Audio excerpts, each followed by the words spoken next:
What's up, everybody? This is Inside Major League Pickleball, and I am your host for the day, Tyson Apostle, and we have a very exciting podcast and episode today. We are going to be talking all about the pickleball paddles, what's going on. I know you've all heard the word delamination. It is similar to the grit conversation we all had last year. And we have two very special guests. First of all, we've had them on here multiple times. And if you follow pickleball at all, you're very well aware of the commissioner of Major League Pickleball, Brooks Wiley. Brooks, how's it going? I'm good, Tyson. Glad to be back. Good. Yeah. Did you like my intro? I mean, Yes. okay. Thank Good. you. Yeah. And we have with us a representative from Pro Pickleball Labs. He's been helping pickleball make their way in the equipment realm, similar to what he did with baseball, softball. I think Curtis, you also did some football stuff, just like all across the board. And our guest with us is Curtis Cruz, managing director at Pickle Pro Labs, not Pickleball Pro Labs, right? Pickle Pro Labs. Yep. Curtis, how you doing? Straight from Louisiana. Yeah, doing real well. Thanks, Tyson. Good. I think I want to start right at the beginning here of how did Pickle Pro Labs come in contact with Major League Pickleball? Like, I know that we've seen these complaints about equipment not being on a level playing field. This has been happening for, I don't know, a year or a little more than that, Brooks, I guess. And at what stage you've been with Major League Pickleball since the beginning? Yes. And before that, you were a pickleball fan. Right. And you followed the pro sport. At what point were you like, something needs to happen here? Something needs to be put in place so that equipment is regulated? Yeah, I mean, well, there's another gentleman by the name of Gary Brody who works closely with Curtis at Pickle Pro Labs. They're also helping us in our ball development. As I know a lot of people know, we are working on a ball. So that's where they first came into our radar. And I can't pinpoint the exact date, but everything, as we all know, in the pickleball world is moving at the speed of light. And I want to say, it was probably in February or March. I was with Duper for a year, out on the road, at 12 different PPA events in 2021, was out on the road,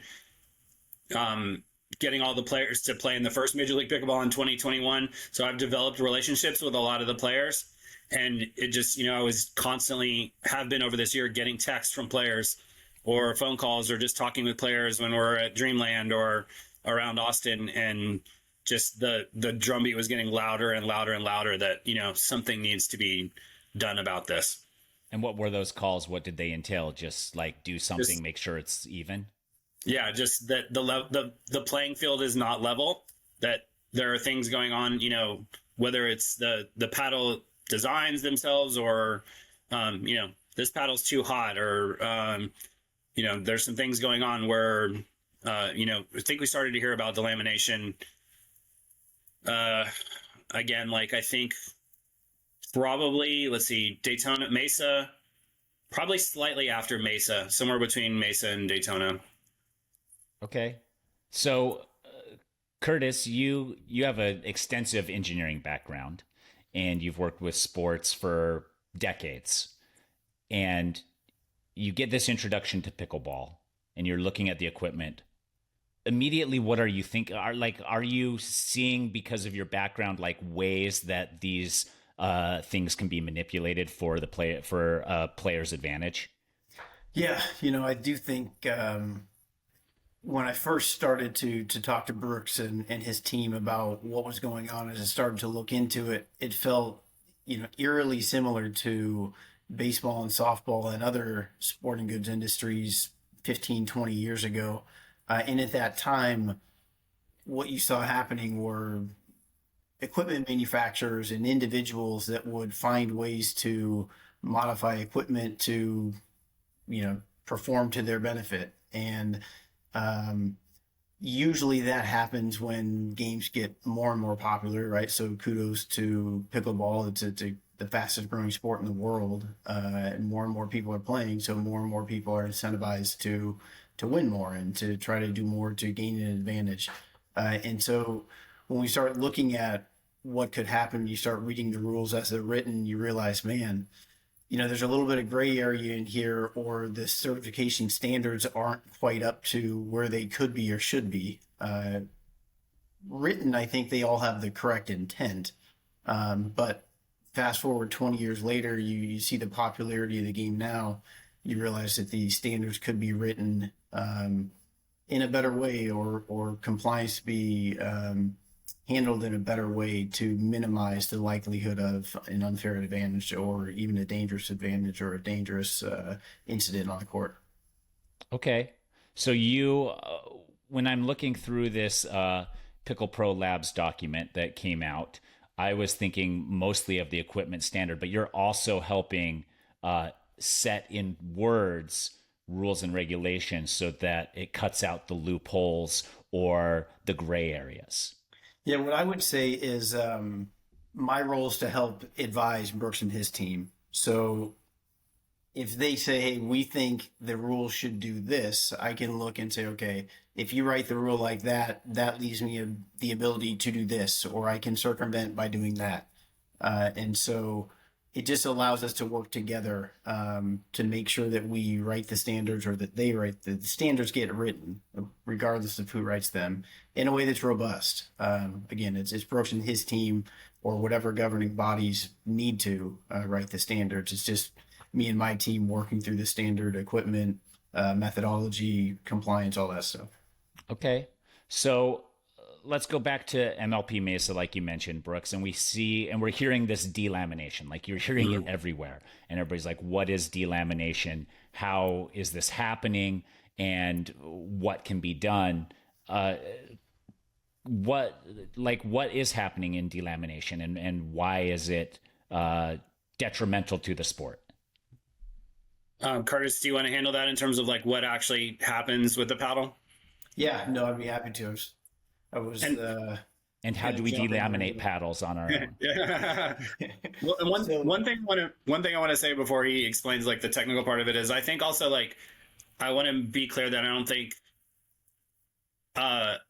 there's, for on both the players and the manufacturer standpoint, like in the conversations we had, everybody that we've talked to wants to do the right thing. They want a level playing field. And I almost think this was an unintentional. I think this was people making advancements in paddle technology, which is the biggest paddles are the thermoform paddles, which have like the foam edge. So they were trying to increase the stability of the paddle, and make the sweet spot bigger and do positive things. And I think there was the accidental consequence of that was it created a situation by which the paddle can deteriorate but get better, which was not happening before with the old honeycomb paddles and different manufacturing process. So I just want to be clear. I don't think people were doing this on purpose. I think it was like an accidental thing. And then, people have figured out that it is an advantage, and that's where we are right now. So. Yeah, I kind of like am imagining like a caveman discovering fire for the first time. Yeah, exactly. Yeah. And like somebody being like, this old paddle is hitting so much harder than it did when it was new. And that didn't used to be the case with the old technology. As the paddle wore down, it lost pop, it lost power. And now with all the new technology, it's doing the reverse. Right. Yeah. Oftentimes what you see are really just unintended consequences, right? So you make changes A, B, and C for specific reasons. And as it turns out, outcome D occurs and nobody thought it was going to happen or intended for it to happen. But from a simple standpoint, when you look at what's happening when a ball hits a paddle, when the ball itself is not very, right, it doesn't bounce like a bouncy ball. It doesn't bounce like a golf ball, right? It dropped on the ground. It doesn't bounce very much at all, really, compared to many other sports, right? And so that ball loses a lot of energy when it hits the paddle. And so if your paddle is designed in such a way that the wall deflects like a trampoline and then springs back as that ball is coming off the paddle, you're going to lose less energy by deforming the ball, and you're going to have more energy because of that rebound of the paddle face. And so we refer to that in the industry, the sporting goods industry in general refers to that as the trampoline effect. And so delamination can cause that. Crushing of the core can cause that. Lots of different things can cause it. And ultimately, the cause is irrelevant. What matters is actually what's physically happening. And so, as the face gets more and more compliant, more and more soft, so long as it's not able to return to shape, you're going to have higher and higher performance. And so what we need to do is just make sure that we're testing for that, understanding how it happens, and do everything we can to help make sure that it's controlled. Okay. So we're hearing the whispers of delamination after Mesa, or maybe during Mesa, or around that time frame. And as you're hearing and seeing this, Brooks, what is Major League Pickleball's action? Like, because Daytona's coming up, we're hearing it. It's getting louder. Like, the conversations about delamination are getting louder. What does MLP do? So, our two main objectives with Daytona, where we obviously realize this is a big problem. It needs to be addressed as quickly as possible. But at the same time, we feel like we wanted to be really thoughtful and really measured and really careful because of those, like I just mentioned, there's plausible deniability on behalf of the players and the paddle manufacturers. So before we started going to penalties, we wanted to collect data, and that was the sole purpose, or not the sole purpose, but the number one purpose for Daytona was, let's test every single paddle, and that's what we did. So we asked the players, basically before a paddle was put in play, any paddle that was tested required a signature. So every single paddle that any player played with in Daytona, which was 240 paddles, I think, roughly, they all got tested. So number one was, let's collect data and let's see what the problem is. Is it a 3% problem? Is it a 5% problem? Is it a 30% problem? And kind of collect the data so that we can begin to determine what those specifications and what those guidelines are. And then number two, to begin to refine what the testing procedures are. What's the best equipment to use in the field? How can we replicate? I mean, ultimately what you're trying to do with, at least with deflection, is you're trying to replicate, as Curtis said, the speed of the ball going off of the paddle, right? So what equipment could we use with the highest correlation and not only what equipment, but how do you set that equipment and the parameters of the equipment, and Curtis can talk a little bit more about the technical details of load and things like that. But how do you set the equipment such that it correlates as close as possible to performance? Because that's really what we care about, right? Player doesn't delamination is a symptom, not the illness, right? Players care that when I hit a ball, I don't want it coming back at me, 2x faster, or whatever the speed is. So, gather data, begin to start informing ourselves so we can come up with a thoughtful what the guidelines were, and number two, what are the processes for testing going forward.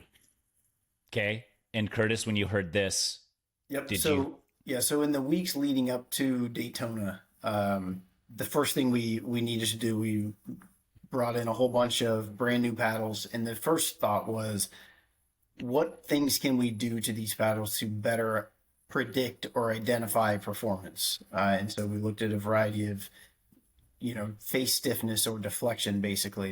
I think the average deflection force is what we coined it in the white paper we put together. Yep.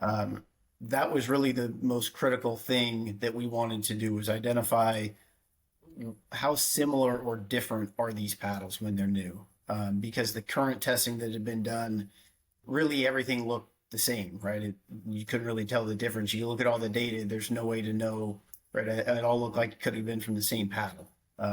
So we needed to come up with a test methodology that made clear delineations between the products. And so if you know, like I said, you don't compress enough, everything looks the same. And if you compress too much, the other extreme, everything breaks, right? So there's some sort of a happy medium that says, okay, here's where we've achieved a difference, and we can now tell the difference in these paddles. And it's, you know, over the course of time, doesn't appear to be damaging or causing any sort of negative effect or consequence on the paddle itself. So we did that beforehand, identified a pretty good and practical and reasonable test parameter, we think, and then we executed this the same protocol and principle at the Daytona event. Looked at all the paddles, and as it came through, I think we're pleasantly surprised to see that almost all the paddles fell within a close range of each other. Right, there's certainly a bell curve. Yeah. But there were only a handful of outliers. And so the next step is to say, you know, what does this mean for actual on-field or on-court performance? That we don't know. I can't tell you what a current deflection force is and what sort of hit ball speed you're going to be looking at. That's really the next step. We're building equipment right now to measure that directly. So right now we have a little bit better than anecdotal information on how these paddles perform and how it correlates based on the deflective force. So when we looked at it, you know, reasonable people looked at the data and said, well, here's where everything falls in this bell curve. So things that the 2 or 3 paddles that are outliers, that are outside of these bounds, seems reasonable that maybe those are not the paddles that we want to have in play. And so we try to look at things in that sort of kind of a slow and practical way. And as we develop that definitive dynamic test that tells us the actual performance, then we'll be able to be much more precise with the delineations between performance. So the goal here is measure all the paddles that are in play and come up with a baseline to start building the rules around. Is that safe to say? Yes. Yeah. Okay. And then because there's no line right now, right? And that's where you guys are like, we have to create a line. Yes. Correct. And then, like he said, the dynamic testing is the next step. And that is literally like firing a cannon. Ben mentioned this in his podcast, right? You're trying to figure out, or on a podcast, the exit speed of the paddle in a way that as closely replicates, you know, a 3-0 player hitting the ball is very different than Ben hitting the ball. So we're going to start dynamic testing that actually, where you can fire a pickleball at a paddle at, you know, different speeds, figure out what closely replicates an actual professional match. And then that will help us to determine both with deflection and spin, surface roughness as well. Like what, you know, we determined, I think in that report, that 49 was 2 standard deviations away from the average of the deflection. It might turn out to be 50 or 55 or 60. We don't know that. We won't know that until we do the dynamic testing to replicate like actual on-court real world conditions. So so right now the testing you've done has all been static, meaning you've had a stationary paddle and you put it in a paddle squisher, I'm assuming you call it, or is that essentially what you're doing, is compressing a paddle? That's definitely what we're going to call it now. Yeah. The paddle squisher? Yeah. Okay. Yeah, so that's exactly what it was, right? It's measuring essentially a 3-point bend to measure the force that's required to deflect the face a 16th of an inch. What we found in other sports is that if you've got your parameters set up properly, it's almost a direct correlation between that measurement and the dynamic measurements. So we expect there to be a very tight correlation. Again, can't predict exactly what it's going to be yet, but we feel very strongly that there'll be a very good correlation. Okay, so let's move now to the dynamic testing part of it.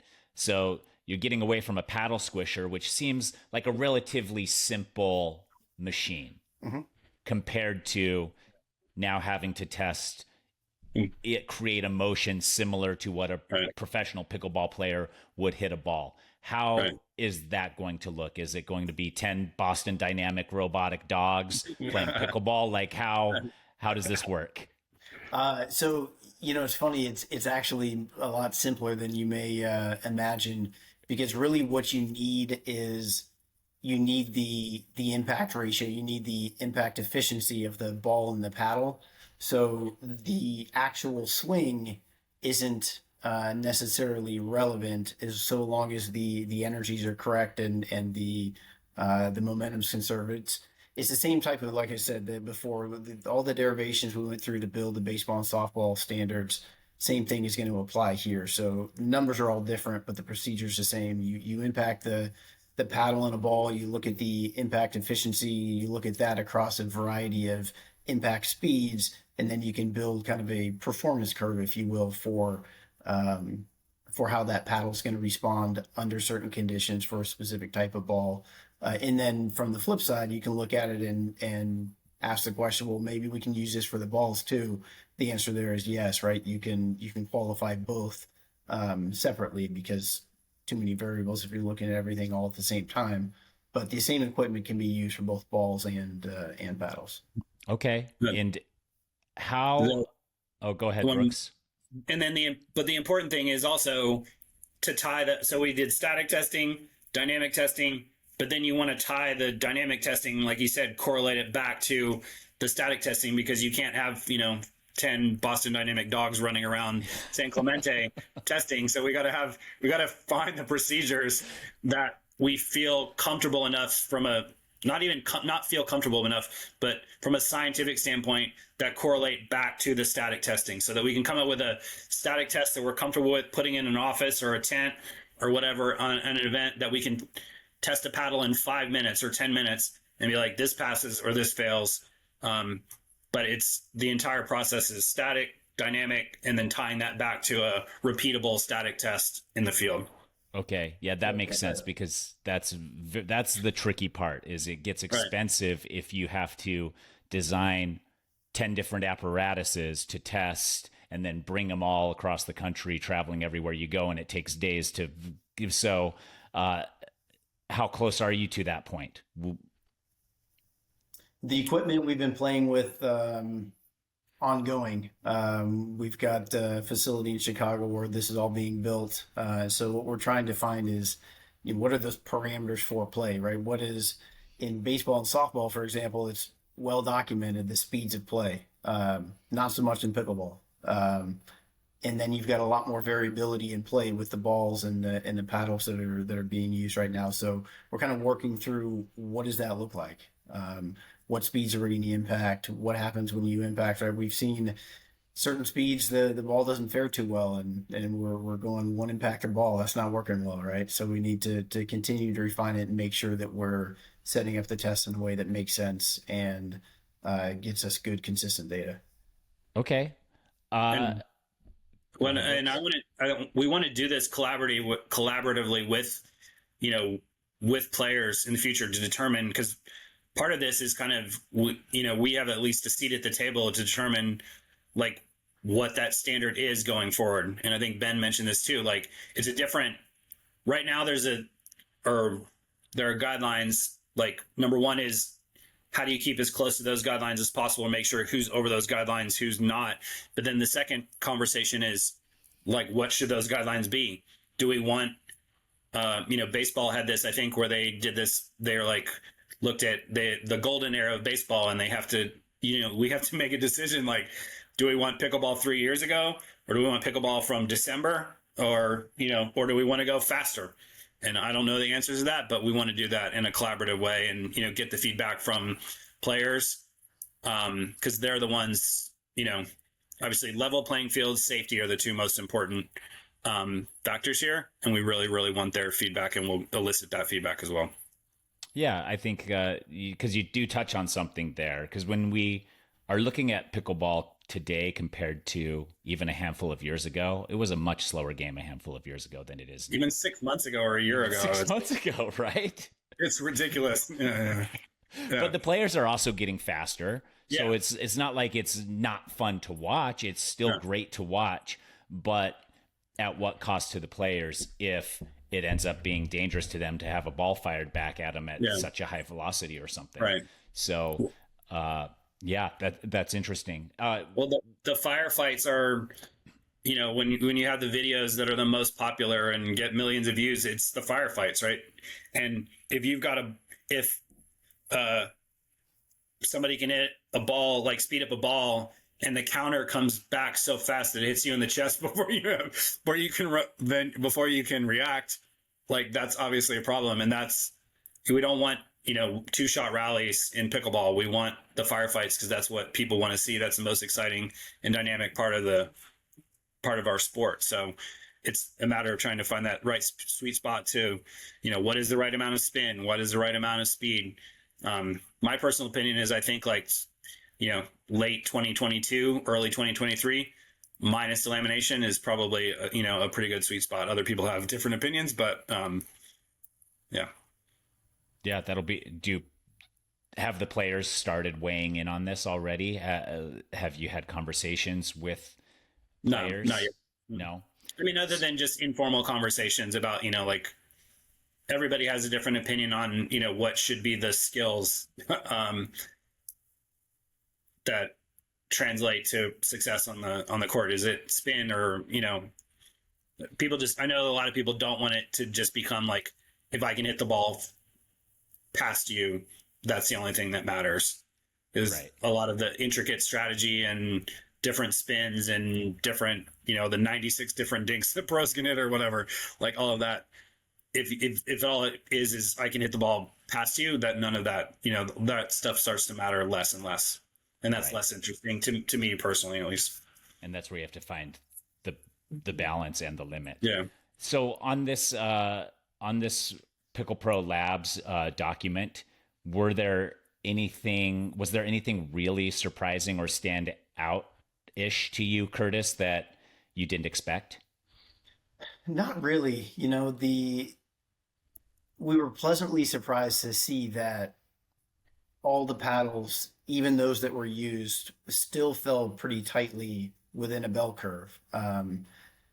It speaks to, I think, the foresight of Brooks and his team as they started to look to solve this problem. If nobody had done any of this until 6 months from now, I would venture to guess that bell curve would have been much wider in this. That would have been indicative of a bigger problem, right? Because as soon as you get significant diversity in performance across the board and all the paddles, now you've got a wide range of performance and you've got a lot of arguments about what's allowed, what's not. But right now, the problem is brewing. But I think that we're in a good place to cut it off before it becomes significantly, negative towards the industry and towards the market. So the surprise was that it's not a big problem yet. The surprise was that I always look at it conservatively. Like we didn't know what to think when we were going into it, right? Like how bad is this going to be? Not as bad as it could have been, for sure. If we think that 6 paddles fell out of, 6 out of 240 fell out of what we feel like would be a prudent guideline for San Clemente, and to be clear, again, that line might change. It could end up being 10 paddles or 12 or 15. But like you said, we're happy that it wasn't, 40 or 70 or like something like that. Yeah.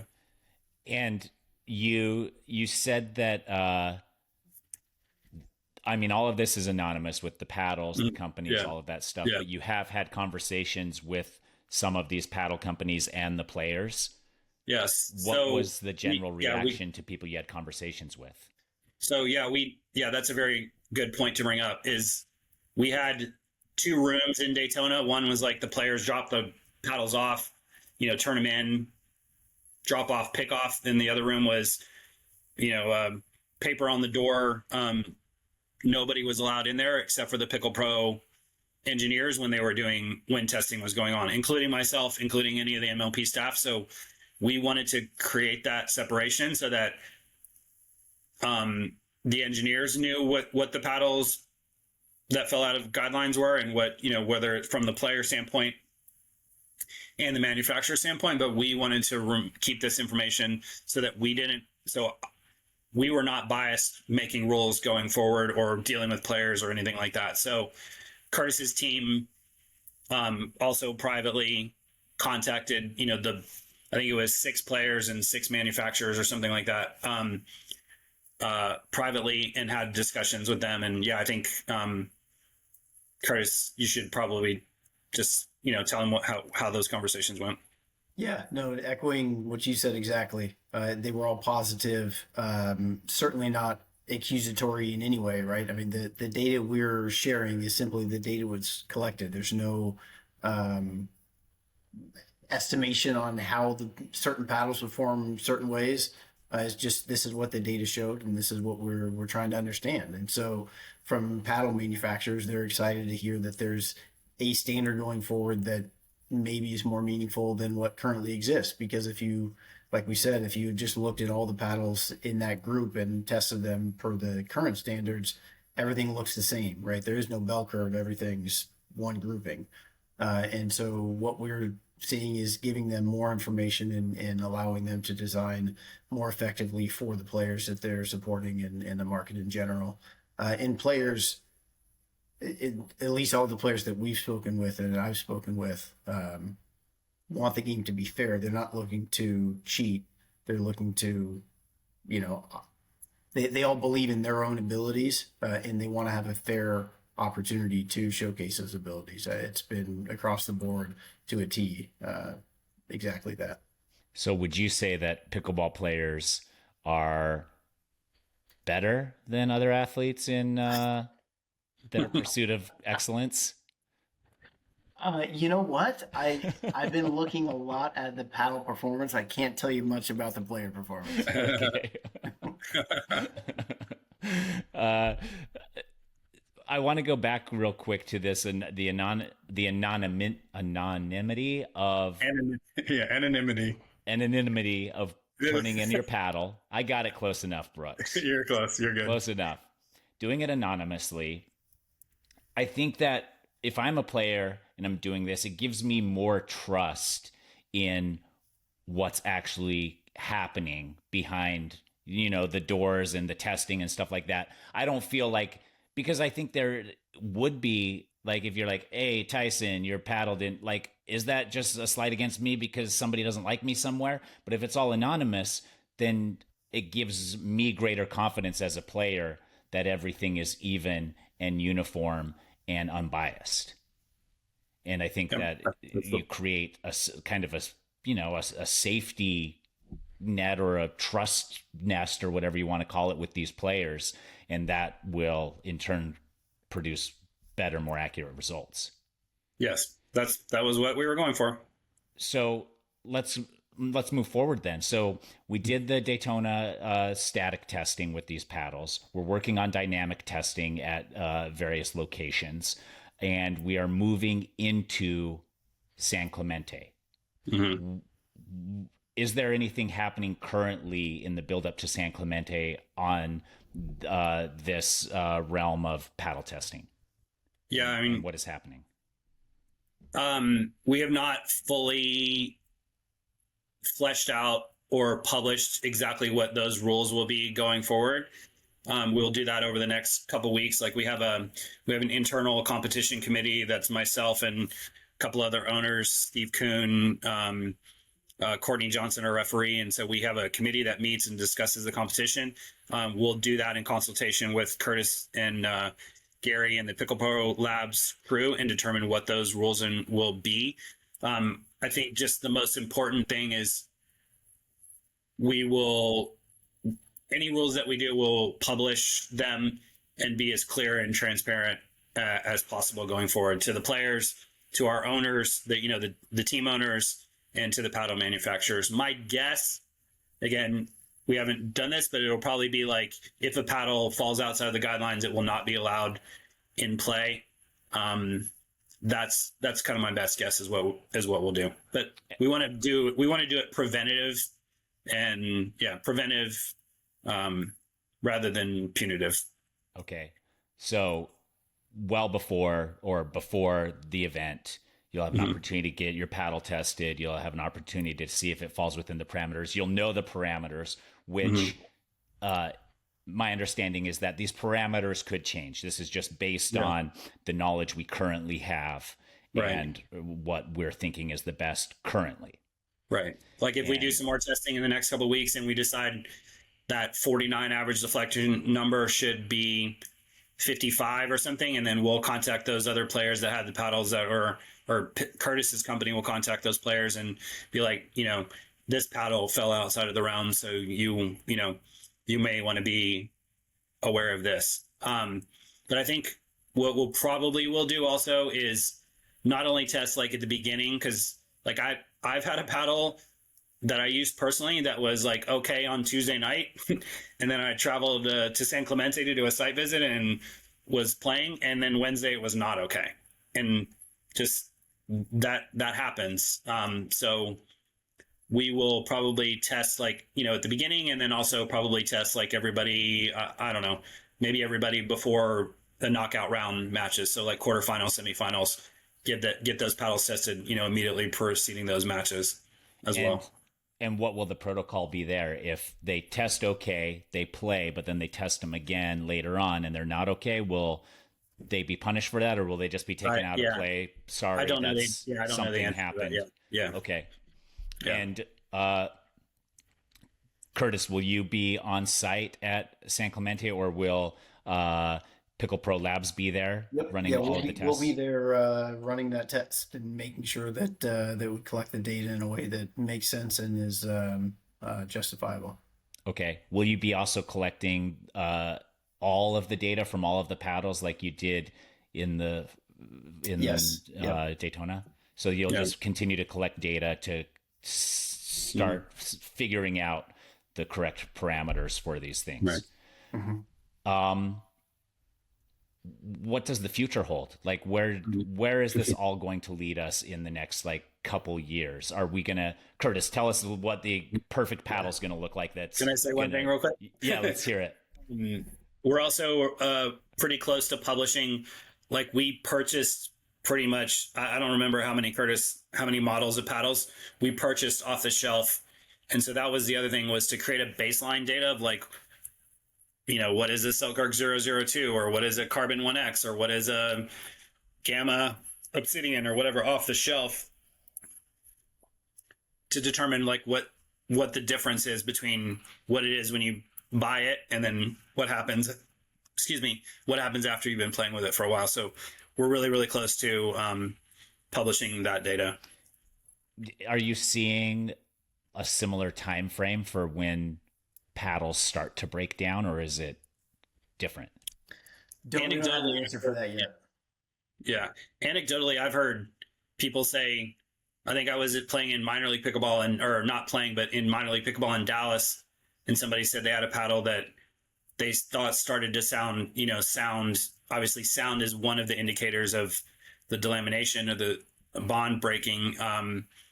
They was like 2 days or 3 days. I think my paddle was like 6 weeks or so, playing 2 or 3 times a week. So if you can imagine if some pros playing, they're training 4 to 6 hours a day every day or 5 days a week, it can sometimes often happen pretty quickly. Yeah, that's a good point. And, so Curtis, 2 years from now, what can we expect from all of this? So I think you've got 2 paths really, right? The first path is you write the rules in such a restrictive way that there's no development, no advancement in paddles or balls.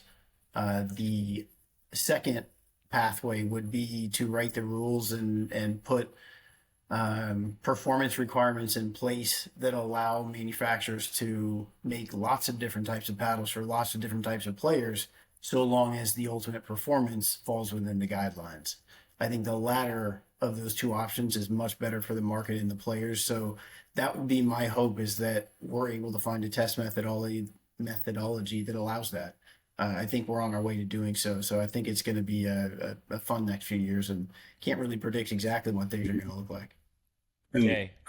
I also want to say, like, our goal is we want to have like a unified set of regulations and guidelines across pickleball. So to work with USA Pickleball, to work with PPA, APP as well, like to come up with a set of standards and guidelines and repeatable tests that have, collaboration and are clear across the board, especially at the professional level. And then secondly, I think you might also see a bifurcation or a spectrum of what is allowable maybe for recreational players versus professional players. Yeah. Because obviously also you've got thousands and thousands, if not tens of thousands of amateur tournaments going on, every month. They obviously can't afford to have a $10,000 piece of equipment testing average deflection force. So we've got to come up with rules that are clear, or guidelines and standards that are clear, that allow amateur players to also compete on a level playing field. But I also think noise is a big thing in pickleball. So there might be a certain set of guidelines where if you're a recreational player, you're playing in your HOA or condo community, and we want to have quieter paddles, like those might be a separate set of guidelines as for amateur or recreational play than what is allowed at the professional level. Just like Major League Baseball, they play with a wooden bat and everybody else plays with aluminum bats. Right. Okay. Yeah, that's interesting too, because you can't go to all those amateur tournaments and test thousands of paddles. Sometimes that's how many participants are there. It just isn't feasible. We talked about the ball a little bit too. Because all these ball companies, they all play different. They all break down differently. What is the solution here, Curtis? Is this blowing your mind that these balls are so different from one another? Or is that in baseball, in softball, is that also a thing? No, it's interesting. In fact, I think balls are almost always the most difficult part of the equation because they're so different from each other. It's hard to set the parameter for the ball, especially coming out of the gate writing the rules 10 years ago, right? And I think the rules still include a physical, handheld drop of the ball, like a drop in golf. And there's just a lot more we can learn and look at, and understanding how those balls perform at different speeds, different temperatures. All of that is, there isn't even really an agreed upon method for best way to manufacture these balls, right? I know there's 2 or 3 different ways that people are making them, and they all perform a little bit differently. Some better than others. So I think that'll all just get better with time as people put more time and effort and money and resources into the development of the product. We're just going to set the parameters in a way that makes sense for the game, and let the equipment guys do their thing. Okay. Brooks, what was the goal, or what is the goal with Major League Pickleball developing their own ball? Is that to have something more uniform across the entire platform, or?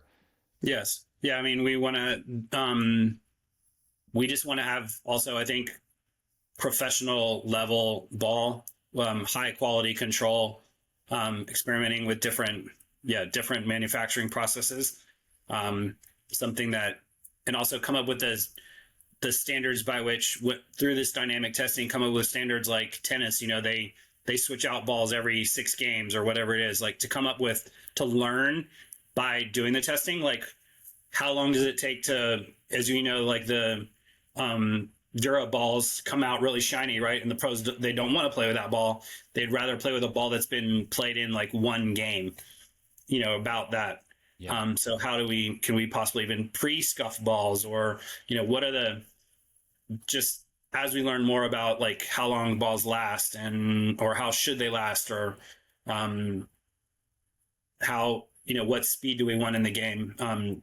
We'll again use that data to determine what our strategy is going forward. But something that lasts longer, plays better in cold weather, and probably will end up being a different ball that plays better. If it's below 60 degrees, it's one ball. If it's above 60 degrees, it's another ball. Yeah, that makes sense, because there's so many variables, and the ball is ultra sensitive to all of it. Obviously, I see guys carrying a cooler around, keeping the balls cold so they move faster. But if they're too cold, they're gonna crack. And if there's just so much to it. Curtis, welcome to the sport of pickleball. No, I'm enjoying it very much. Yeah, no, I appreciate it. Yeah. This is the wild, wild west here. I love it. I love it.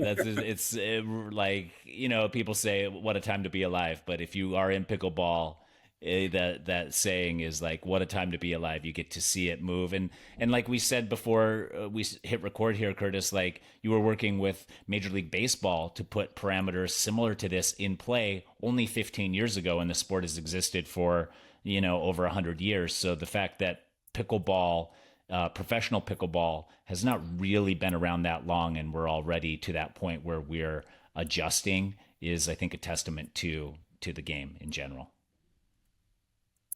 So, Brooks, anything before we close? Major League Pickleball San Clemente is June 15th through the 18th is the last event of season 3. So as you know, we have 2 seasons this year. This is the end of season. I'm sorry, the end of season 1 is June 15th through the 18th, a typical MLP Thursday, Friday, Saturday, Sunday. And then the 2 teams in both the Premier level and the 2 teams in the Challenger level that are at the top of both of those tables will play in the Super Finals on that Monday in San Clemente, June 19th. So I think we'll be making announcements pretty soon about where we'll be broadcasting those. And yeah, tune in MajorLeaguePickleball.net and our YouTube channel to watch those, and we'll make announcements about broadcasts. So super excited. San Clemente, I think you've been there before, right?